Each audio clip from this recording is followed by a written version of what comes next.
ஆண்டவராகிய இயேசு கிறிஸ்துவின் நாமத்தினாலே இந்த நாளில் உங்களுக்கு வாழ்த்துக்களை தெரிவித்துக் கொள்கிறேன். எப்படி இருக்கீங்க? சந்தோஷமாக இருக்கீங்களா?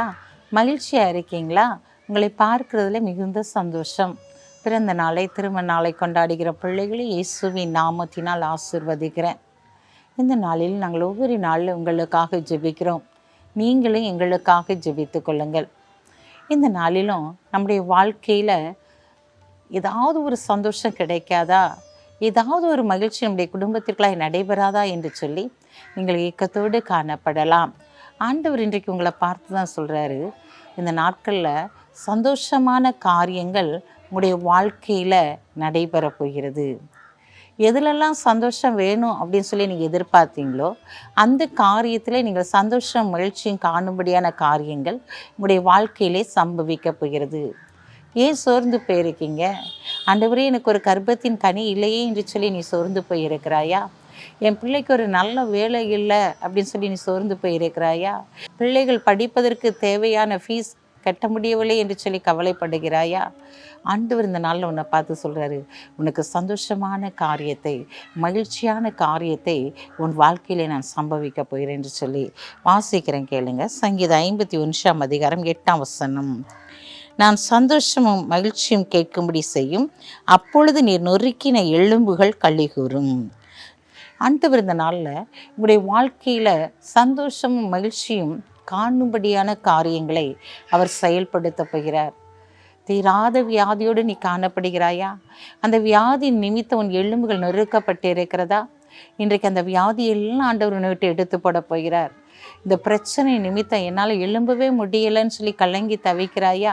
இந்த கடன் பாரங்கள், இந்த சுமைகள் என்னை மேற்கொள்ள முடியவில்லையே என்று சொல்லி நீ கலங்கி தவிக்கிறாயா? அது நிமித்தம் என் எலும்புகளெல்லாம் நொறுங்கி போகிறது ஆண்டவரே, ஏன் பொழுது விடுகிறது என்று சொல்லி கலங்கி தவிக்கிறாயா? ஆண்டவர் இந்த நாளில் உன்னை பார்த்து தான் சொல்கிறாரு, நீ சந்தோஷம் மகிழ்ச்சியும் காணும்படியான காரியங்களை ஆண்டவர் உன்னுடைய வாழ்க்கையில செய்து ஆச்சரியமான பாதையிலே உன்னை வழி நடத்த போகிறார். சோர்ந்து போகாத. இந்த நாளிலும் நீ விரும்பினதை, நீ கேட்டதை நீ பெற்றுக்கொள்ள போகிறாய். அதனால தான் ஆண்டவர் சொல்கிறது, சந்தோஷம் மகிழ்ச்சியும் காணும்படி செய்யும், நீ நொறுக்கின எலும்புகள் களிகூரும். இந்த நாளிலே களி கூறும்படியான காரியங்கள் உன்னுடைய வாழ்க்கையிலே சம்பவிக்க போகிறது. உன் பிள்ளைகளுடைய வாழ்க்கையிலே சம்பவிக்க போகிறது. உன் பிரச்சனையிலிருந்து நீ விடுதலை பெற்று அதிலே ஒரு சந்தோஷத்தை காணப்போகிறாய். ஒரு பிரச்சனை போனால் அடுத்த பிரச்சனை என்று சொல்லி நீ கலங்குகிறாயா? இதோ இந்த பிரச்சனைகளுக்கெல்லாம் ஒரு முடிவை தேவன் கொடுத்து உனக்கு சந்தோஷம் மகிழ்ச்சியும் காணும்படியான காரியத்தை செயல்படுத்த போகிறார். கலங்காதீங்க. கர்த்தர் இந்த நாளிலே பெரிய காரியங்களை வாழ்க்கையிலே செயல்படுத்த போகிறார். கண்களை மூடி ஜெபிப்போம். அன்புள்ள ஆண்டவரே, இந்த நாளுக்காக உமக்கு நன்றி செலுத்துறையா. இந்த நாளிலும் கூட தகப்பனே துதிக்கிற சோதரிக்கிறையா. உடைய பிள்ளைகள் சந்தோஷம் மகிழ்ச்சியும் காணும்படியான காரியங்களை நீர் உன்னதத்திலிருந்து செயல்படுத்தப்படுற தயவுக்காக உமக்கு நன்றி செலுத்துறையா. கற்பத்தின் கனி இல்லாத பிள்ளைகளுக்கு கற்பத்தின் கனியை கொடுங்க இசப்பா. வேலை இல்லாத பிள்ளைகளுக்கு வேலை வாய்ப்புகளை ஏற்படுத்தி கொடுக்க போறீங்கப்பா. இந்த நாளில் தகப்பனே, கடன் பிரச்சனைகளோடு இருக்கிற பிள்ளைகளுக்கு கடன் பிரச்சனையிலிருந்து ஒரு விடுதலை கட்டளையிட போறீங்கப்பா.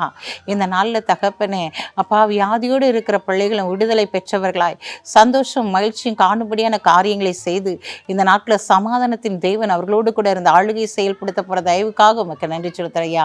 ஆண்டவரே, பிறந்த நாளை திருநாளை கொண்டாடுகிற பிள்ளைகளை அக்காக ஜெபிக்கிறேன் இயேசப்பா. ஆராய்ந்து முடியாத பெரிய காரியங்களை, எண்ணி முடியாத அதிசயங்களை செய்வேன் என்று சொன்ன வாக்குத்தத்தத்தின்படி ஆராய்ந்து முடியாத பெரிய காரியங்களை, எண்ணி முடியாத அதிசயங்களை செய்து அவர்களை கனப்படுத்துங்க. இயேசுவின் நாமத்தில் ஜெபிக்கிற நல்ல பிதாவே, ஆமென்.